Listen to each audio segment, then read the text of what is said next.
Bonjour à tous et bienvenue dans cette nouvelle vidéo de développement Laravel. Donc depuis la dernière fois, j'ai mis le site en ligne sur le vrai URL avec le HTTPS. Donc je vais vous montrer à quoi ça ressemble. Donc dans ma configuration Nginx, j'ai un premier bloc qui écoute sur le port 80 et qui redirige automatiquement vers le port 443, donc vers le HTTPS si on n'est pas en HTTPS. Ensuite, j'ai un deuxième bloc qui écoute cette fois-ci sur le 443, donc sur le HTTPS, mais sur les mauvais domaines, donc j'ai plusieurs domaines pour le site, donc ça redirige tout le temps sur l'URL avec les 3W. Et enfin, j'ai le vrai bloc HTTPS sur le domaine avec les 3W qui fonctionne bien et sur lequel vraiment je gère mon application Laravel. Donc il y a deux petits trucs que j'ai rajoutés ici dans ce bloc-là. Premièrement, c'est la compression gzip. Donc la compression gzip, ça permet de prendre le contenu qu'on envoie au navigateur du client, on le prend, on le compresse et ensuite le client le décompresse. Donc ça fait travailler un peu le processeur, mais ça réduit les temps de chargement parce que on a moins de données à faire transiter sur le réseau et c'est ça qui est le plus lent. Donc je vous conseille d'activer la compression gzip au maximum sur toutes vos ressources. Ensuite, j'ai également mis du cache, donc avec les e-tags. Donc même chose, ça permet de mettre en cache et que le navigateur ne télécharge pas tout à chaque fois. Donc ça, c'est le premier point. Je ne suis pas un expert, donc moi j'ai copié-collé des choses que j'ai trouvées sur Internet. Donc renseignez-vous sur Internet si vous trouvez des gens qui sont plus compétents que moi dans ce domaine-là. Mais moi, pour mon projet, ça me va très bien cette solution-là. Donc voilà pour notre configuration Nginx, mais aujourd'hui je voulais voir avec vous quelques petites optimisations qu'on pourrait faire en plus de gzip et en plus du cache pour améliorer notre site. Donc tout d'abord, si on va sur PageSpeed Insight, je l'ai lancé sur formation-laravel.fr et j'ai 2-3 remarques que Google me donne. Donc la première, c'est que mon CSS est chargé en premier dans le head, alors que du coup il bloque le chargement de la page. Donc pour corriger ce problème-là, tout ce qu'on peut faire, c'est aller dans notre layout, donc dans Resources, Views, Layout.blade, prendre notre style sheet qui est ici et la déplacer en bas. Donc on peut la déplacer par exemple juste avant le JavaScript et comme ça, elle sera chargée à la fin après avoir affiché le body, quand le navigateur rencontrera cette ligne-là. Donc ça, c'est une petite astuce, ça nous permet très simplement d'optimiser le chargement de notre page. Elle va s'afficher d'abord sans CSS, puis ensuite le CSS sera chargé. Ensuite, on me dit qu'on peut optimiser l'image, donc la seule image que j'ai sur mon site, j'ai une image, et on peut l'optimiser pour avoir une réduction de 85% de sa taille. Donc ça, c'est assez intéressant. Donc vu que je ne savais pas trop comment faire, quelles étaient les bonnes options, etc., je suis allé sur Spatie Image Optimizer. Donc cette bibliothèque-là, c'est une bibliothèque PHP pour optimiser des images. Moi, je ne vais pas l'utiliser en PHP, mais ce qui est bien avec cette bibliothèque, qui est développée par Spatie, c'est qu'il nous explique les outils qu'ils utilisent pour faire l'optimisation. Donc moi, c'est une image JPEG, donc je peux cliquer sur JPEG Optim et regarder un petit peu. Donc pour les JPEG, ils utilisent JPEG Optim et ils utilisent le -85, le -- strip all et le -- all progressive. Donc comment je vais faire ça ? Je vais aller sur mon code et je vais utiliser du coup JPEG Optim. Donc JPEG, je l'ai installé sur ma machine. Il est là, JPEG Optim, et je vais utiliser les mêmes paramètres que donc M85 pour le pourcentage, je pense, de réduction. Strip all pour enlever des textes qui ne servent à rien, et all progressive pour permettre au navigateur de le télécharger de manière progressive. Et ça sera dans public, image et photo.jpg. Donc là, effectivement, 85,35% d'optimisation. Donc si je fais un git status, on voit que l'image a été modifiée. Donc je vais pouvoir la push sur Git et du coup la voir en optimisé sur mon site. Donc ça, c'est le premier point. Et ensuite, j'ai également un SVG pour le logo de Laravel. Mais j'ai utilisé le SVG-O, donc pour SVG Optimizer, je l'ai utilisé en tâche de fond, enfin juste avant la vidéo.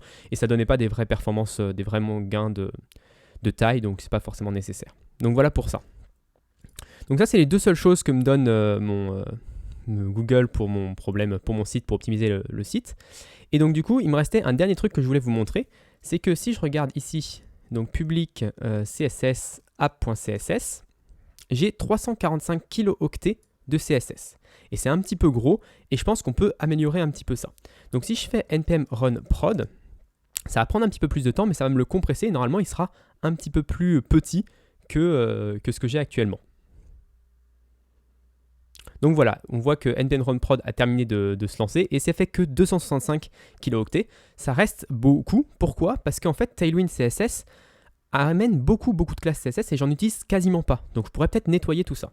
Et pour nettoyer tout ça, il y a un outil qui s'appelle Purge CSS. Alors Purge CSS, c'est un outil qui est qui n'est pas propre à Laravel, qui est un outil qu'on peut utiliser n'importe où, mais il s'avère que Spatie, toujours eux, ont fait un plugin pour Laravel Mixed pour PureCSS pour pouvoir l'utiliser sans faire de configuration spécifique.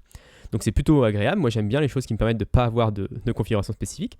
Donc je vais faire npm install de cet outil-là. Donc voilà, le plugin a été installé. Maintenant, comment l'utiliser? Donc si je reviens ici sur le début, on voit qu'on doit faire require Laravel Mix PureCSS. Donc je vais aller dans mon webpack.mix.js. Ici, je vais faire require Laravel Mix PureCSS. Et ensuite, je peux utiliser .PureCSS ou parenthèse en parenthèse. Donc très simple d'utilisation. Donc je vais rajouter ici le .PureCSS. Et on va relancer npm run prod parce que ce plugin-là va être exécuté uniquement en production parce que c'est quelque chose qui prend beaucoup de temps de purge le CSS. Alors comment ça fonctionne? Je vous explique pendant que ça tourne. En fait, le purge CSS va regarder tous vos vues, tout votre PHP et va regarder si la classe CSS apparaît dans une de vos vues ou dans un de vos JS ou dans un de vos fichiers PHP. Et si ça match, eh ben, il va la garder. Si ça ne match pas, il va l'enlever. Donc là, ça fonctionne. Je peux faire PHP artisan serve pour voir un peu quoi ça rend. Si je reviens sur localhost 2.8000, mon site s'affiche normalement. Donc, on voit, il n'y a aucun problème sur la page d'accueil. Et si on remonte un petit peu ici, on voit que la taille de mon CSS est maintenant plus que 38 kilobits. C'est-à-dire que j'ai fait une réduction d'environ 90% de la taille de mon projet. Donc ça, c'est plutôt cool et ça me permet d'avoir vraiment un CSS très petit et pourtant de bénéficier de toutes les fonctionnalités de Tailwind CSS. Alors par contre, il faut bien vérifier, parce que PureCSS enlève des classes, donc il faut bien vérifier que tout fonctionne. Donc si je vais sur le Lara Guide, a priori tout fonctionne, il n'y a pas trop de problème ici. Et si je vais sur lire la transcription de la vidéo, là on se rend compte qu'il y a un problème. En fait, les listes à puce UL ici, les titres et les sous-titres ne sont pas pris en compte. Alors c'est un problème, pourquoi? Parce qu'en fait, ces classes-là, elles viennent du Markdown. Et le Markdown fait que PureCSS ne peut pas voir les classes qui vont être présentes dans le Markdown. Il va y avoir des UL dans le Markdown qui ne sont pas présents dans mon site. Il va y avoir des H4 qui ne sont jamais présents dans mon site. Donc c'est pour ça que là, il faut quand même vérifier un petit peu quand on utilise ce genre d'outils pour ne pas avoir de problème à ce niveau-là. Donc moi, j'ai la chance d'avoir toutes ces classes-là dans mon CSS qui sont dans un sous-projet. Donc si par exemple, je vous montre ici dans Articles Show, ici, quand je rends mon Markdown ici, donc là où il y aura mes UL, mes H4, etc., je les mets tout dans une classe .content. Donc ce que j'aimerais pouvoir faire, c'est pouvoir dire à PureCSS, toutes les classes qui sont dans le .content, ne les purge jamais, garde-les, parce que ça veut dire que c'est du Markdown, et du coup, je veux quand même les garder au cas où, si un jour j'en ai besoin. Donc comment faire ça? Dans Spatie Laravel Mix, il nous explique qu'on peut avoir un outil dans Whitelist Patterns, ici, et je peux utiliser ça en option de PureCSS et je pourrais par exemple ici mettre Content. Alors cette solution-là, ce serait bien, mais ça ne fonctionne pas actuellement. Pourquoi? Parce qu'il y a une sorte de petit bug ou de fonctionnalité non implémentée dans PureCSS ici, qui ne garde pas, quand on fait un whitelist pattern, par exemple ici c'est typiquement mon problème, .varabel A, moi c'est tout cela que je voudrais garder. Et lui, il voudrait, comme moi, utiliser la classe CSS pour exclure tous les sous-classes, mais ça ne fonctionne pas actuellement dans PureCSS. Donc il y a une issue qui est ouverte, ça devrait être réglé dans pas longtemps, j'espère. Mais en tout cas, pour le moment, ça ne fonctionne pas. Donc pour le moment, la seule solution qu'on se retrouve à faire, c'est de faire whitelist, tout court, et de mettre toutes les fins de termes, donc c'est-à-dire par exemple UL, H1, H2, H3, etc. Donc voilà, j'ai rajouté à peu près toutes les balises qu'on pourrait retrouver dans du Markdown. Donc ça me permet de ne pas les purge et du coup, normalement, ça devrait fonctionner si je relance maintenant mon npm run prod. Donc voilà, la taille de mon CSS n'a pas varié parce que ce n'est pas ces quelques classes qui vont changer la taille de mon CSS. Par contre, si je reviens sur ma page ici et que je réactualise, cette fois-ci, on voit bien que mes UL et mes titres ont bien le style appliqué, donc ils ont bien les spacings qu'ils n'avaient pas et ils sont bien alignés avec tout le reste. Donc voilà pour cette vidéo de présentation de quelques outils d'optimisation pour avoir un code plus léger et enfin que notre visiteur ne télécharge moins de choses à chaque fois qu'il visite notre site. J'espère qu'elle vous aura plu. Si elle vous a plu, n'hésitez pas à vous abonner et à la partager. Et moi, je vous donne rendez-vous la semaine prochaine pour une autre vidéo de Laravel Développement.